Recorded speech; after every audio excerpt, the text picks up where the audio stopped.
latest from the press, maririnig na eksklusibo mula sa report ni Reggie Bunoan.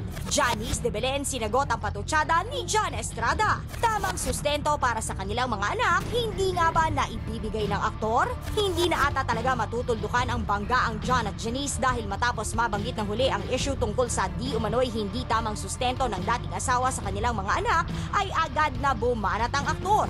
Hindi raw siya pabayang ama at sumusunod daw siya sa mga utos ng korte. Isang bagay na taliwas naman sa naging pahayag ng ina ng kanyang mga anak. Ako, simple lang naman ang sakin. The truth needs no explanation nor justification. Pagdidiin pa ng magaling na aktres, di ba natural lang naman yun na i-deny? Wala naman yatang umaamin eh. Yung sa akin lang, ayoko na kasing isa-isahin pa. Yung sa akin, sige, if you feel the need to know, those documents are public documents. They're all available in court. What I'm talking about, hindi naman ito puro dada. Ano naman ang makukuha ko sa puro dada? Abangan ang iba pang exclusive interview sa Chika mula sa mga kapatid natin sa press.